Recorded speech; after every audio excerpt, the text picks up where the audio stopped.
तर आता नजर टाकूया जिल्ह्यातल्या बातम्यांवर। 36 जिल्हे 72 बातम्या।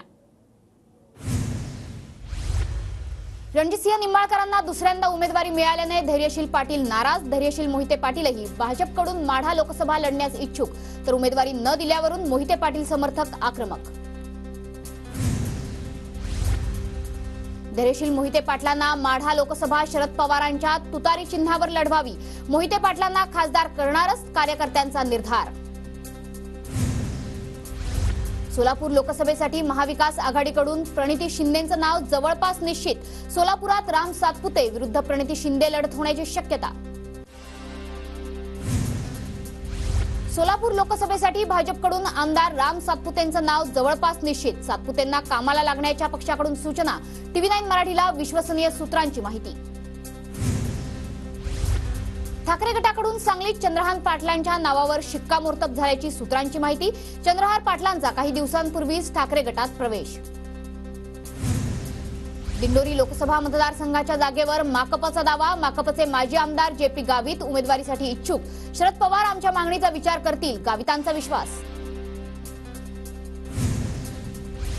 शिवसेना नेते आनंद अडसूळ आणि अभिजित अडसूळ अमरावती दौऱ्यावर। राणा दाम्पत्याविरोधात अडसूळ पितापुत्र आक्रमक। नवनीत राणांना महायुतीतून उमेदवारी देण्यास अडसूळांचा विरोध। रवी राणांच्या वक्तव्याला भीक घालत नाही, भाजप आणि शिवसेनेचे संबंध खराब करण्याचं काम सुरू। भाजपच्या वरिष्ठांनी राणा दाम्पत्याला गप्प बसवावं, अभिजित अडसूळ राणांविरोधात आक्रमक। रामटेक लोकसभा मतदारसंघावरून भाजप शिवसेनेत रस्सीखेच। रामटेक भाजपला देण्यासाठी शिंदेंकडे विनंती करणार, चंद्रशेखर बावनकुळेंचं वक्तव्य। तर रामटेकमध्ये सध्या शिवसेनेचे कृपाल तुमाने खासदार। लोकसभा निवडणुकीच्या तोंडावर उद्धव ठाकरेंना मोठा धक्का। ठाकरे गटाचे आमदार आमशा पाडवी यांचा शिंदे गटात प्रवेश। मुख्यमंत्री एकनाथ शिंदेंच्या उपस्थितीत पाडवींचा पक्षप्रवेश।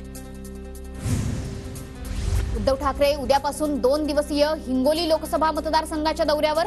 उद्या वसमत, सेनगाव आणि कळमनुरीमध्ये ठाकरेंचा जनसंवाद दौरा। राहुल गांधींच्या सभेच्या पार्श्वभूमीवर शिंदे गटाचे बॅनर। सावरकर जी के सन्मान में शिवसेना मैदान में। दादरमधील सावरकर स्मारकाजवळ शिंदे गटाची बॅनरबाजी। चंद्रकांत पाटलांनी बारामतीत सुनेत्रा पवारांची भेट घेतली। दोघांमध्ये पाऊण तास चर्चा। बारामतीतून सुनेत्रा पवारांची उमेदवारी जवळपास निश्चित। मुख्यमंत्री शिंदे आणि आढळरावांमध्ये काल बैठक झाल्याची माहिती। काम सुरू ठेवा, 2 दिवसात जागा वाटप जाहीर होईल। शिंदेंच्या आढळरावांना सूचना, सूत्रांची माहिती। अंबादास दानवे आणि चंद्रकांत खैरेंची आज पुन्हा उद्धव ठाकरेंसोबत बैठक। अंबादास दानवे लोकसभा निवडणूक लढवण्यासाठी इच्छुक। दानवेंची समजूत काढण्याचा ठाकरेंचा प्रयत्न। संभाजीनगर जागेचा तिढा अजिबात नाही, त्यावर जास्त बोलायला नको। वरिष्ठ जो उमेदवार देतील त्याचा प्रचार आम्ही दोघे मिळून करणार। संभाजीनगर लोकसभेच्या जागेवर अंबादास दानवेंनी बोलणं टाळलं। चंद्रपूर लोकसभेसाठी रंजक लढत होण्याची शक्यता। भाजपकडून सुधीर मुनगंटीवारांची उमेदवारी जाहीर, तर काँग्रेस अद्यापही उमेदवाराच्या प्रतीक्षेत। भंडारा गोंदिया लोकसभा मतदारसंघात पहिल्या टप्प्यात 19 एप्रिलला मतदान। लोकसभा निवडणुकीसाठी भंडारा जिल्हा प्रशासन सज्ज। जिल्हाधिकाऱ्यांची माहिती। लातूर लोकसभेसाठी तिसऱ्या टप्प्यात मतदान। 19 एप्रिलपर्यंत उमेदवारी अर्ज दाखल करता येणार। जिल्ह्यात 22,125 मतदान केंद्र उभारण्यात येणार। लोकसभा निवडणुकीसाठी वर्ध्यात जिल्हा प्रशासन सज्ज। आदर्श आचारसंहितेची काटेकोर अंमलबजावणी। समाज माध्यमांवर पोलिसांची करडी नजर। जिल्हाधिकारी राहुल कर्डिले यांची माहिती। अकोल्यात लोकसभेसोबतच विधानसभा पोटनिवडणुकीची धामधूम सुरू। अकोल्यात 26 एप्रिलला मतदान होणार। जिल्ह्यात आदर्श आचारसंहिता लागू। बुलढाण्यात दुसऱ्या टप्प्यात 26 एप्रिलला मतदान। 17,64,000 मतदार मतदानाचा हक्क बजावणार। परभणी लोकसभा मतदारसंघात महाविकास आघाडी आणि महायुतीत जागांचा तेढ कायम। लोकसभेची आचारसंहिता जाहीर, मात्र अद्याप उमेदवारांबाबत अधिकृत घोषणा नाही। निवडणुकीच्या पार्श्वभूमीवर साताऱ्यात जिल्हाधिकारी कार्यालयात बैठक संपन्न। आचारसंहितेचे तंतोतंत पालन करण्याच्या जिल्हाधिकाऱ्यांच्या सूचना। नांदेड लोकसभा मतदारसंघाची निवडणूक 26 एप्रिलला होणार। जिल्हा प्रशासन सज्ज। सर्वांनी आचारसंहितेचं पालन करावं, तहसीलदार स्वाती दाभाडे यांचं आवाहन। चंद्रपूर लोकसभा मतदारसंघात 19 एप्रिलला मतदान. संपूर्ण मतदान प्रक्रियेसाठी जिल्हा प्रशासन सज्ज. आचारसंहिता आणि निवडणूक खर्च तपासण्यासाठी विविध पथकांची निवड. अहमदनगर जिल्ह्यात 3734 मतदान केंद्र, 36,35,366 मतदार मतदानाचा हक्क बजावणार. 18,000हून अधिक कर्मचारी अधिकारी तैनात करण्यात येणार. सिंधुदुर्ग जिल्ह्यात लोकसभा निवडणुकीसाठी 7 मे रोजी मतदान होणार. 918 मतदान केंद्रांवर मतदान. जिल्हा निवडणूक यंत्रणा सज्ज.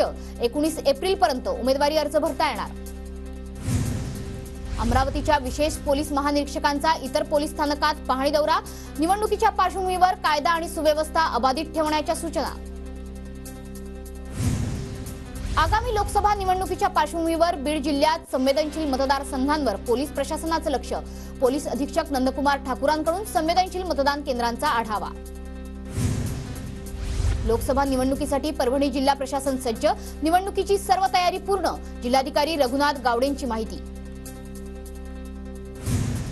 परभणीत लोकसभा निवडणुकीसाठी जोपर्यंत रामदास आठवलेंचा आदेश येत नाही तोपर्यंत महायुतीचं काम करणार नाही. रिपब्लिकन पार्टी ऑफ इंडियाच्या परभणी आघाडीची भूमिका. अकोला लोकसभा निवडणुकीसाठी 26 एप्रिलला मतदान. मतदानाची तयारी पूर्ण. आदर्श आचारसंहितेचं पालन करा. निवडणूक अधिकाऱ्यांचं आवाहन.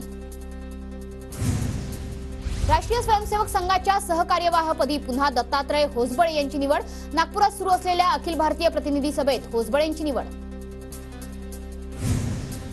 पुणे पोलीस आयुक्त अमितेश कुमार यांची काल वरिष्ठ अधिकाऱ्यांसोबत बैठक. वाढत्या गुन्हेगारीला आळा घालण्यासाठी बैठक. गुन्हेगारी टोळ्यांविरोधात कठोर कारवाई करण्याचे अधिकाऱ्यांना आदेश. आगामी लोकसभा निवडणुकीसाठी मनसेची तयारी सुरू. मनसे जिल्हाध्यक्ष सुमन धस यांच्याकडून तरुणांचा पक्षात प्रवेश. नवा पदाधिकाऱ्यांकडून कामाला सुरुवात.